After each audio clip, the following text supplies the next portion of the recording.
All right, folks, my name is Andrew Suit. I'm here alongside Nashua Silver Knights manager Nick Guarino as part of our pregame conversation with the coach presented by Westfield State University. First of all, Nick, thank you so much for taking the time to be here. I just want to ask you, you're a longtime Nashua Silver Knight, 2 years as a player and now as a manager. What has your experience been like with this franchise and in the Futures League? Yeah, I kind of seen it from both sides, right? So my first year was in 2020 during that COVID year. And like kudos to Cam Cook and the Creedon family. That year was the year the Cape League got canceled, the NCBL got canceled.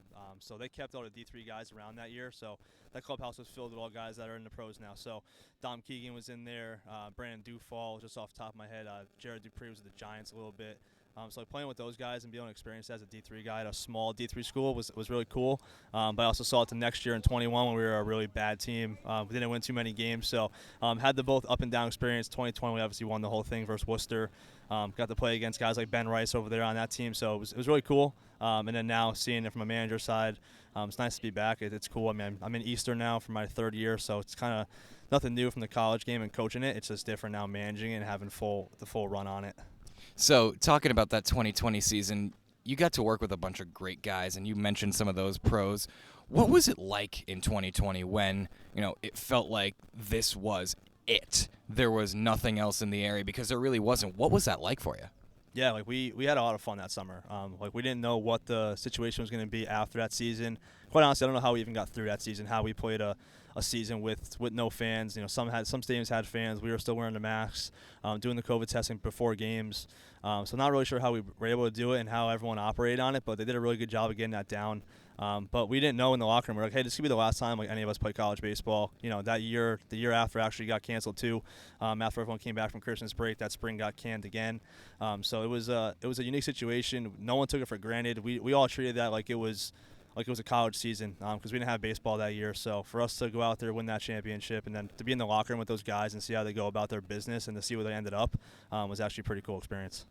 So what could you say you took away from having the ups and the downs? The great season where you culminated in a title, but also the season in 21 where things didn't go so well. Yeah, kind of dealing with that now too. We started out pretty good, and now we're on this losing streak here, and it's kind of just the name of the game. This is baseball, and quite honestly, this is life. The adversity side of it, right? You're gonna have things that go really well for you. You're gonna have stuff that goes really bad for you. Kind of just gotta figure out how to maneuver through all that and keep going.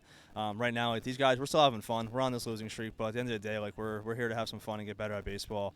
And I think that's the biggest thing right now is just kind of going through it all. That 2020 team didn't have much adversity. We started out pretty bad, but we turned it around pretty quick. And then that 2021 team, we made a little push at the end. So I think all of it kind of comes together. It's just like trying to fight through the adversity of it that you're going to face, throughout the season, whatever time it might be.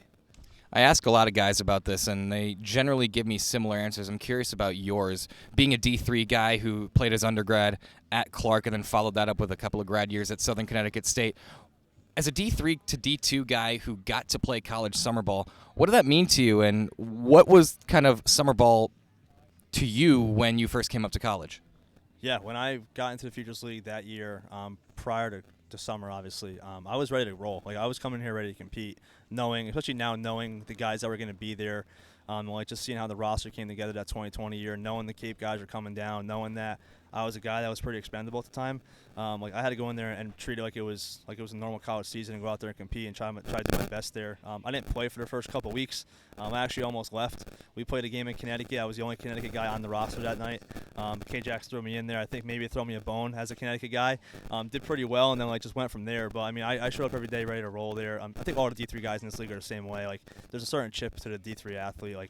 Most of us are good enough to go up and maybe play D2, and you see a lot of these guys go up to D1 after their grad year, after they do their undergrad.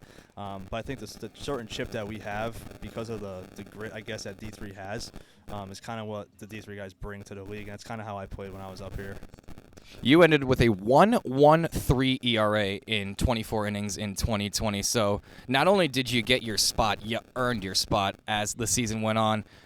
Looking kind of at one of those prototypical examples of a D3 to D1 guy, Tommy Flaherty, your starter tonight, played his first 3 seasons at Clark, is now going to Bryant this fall.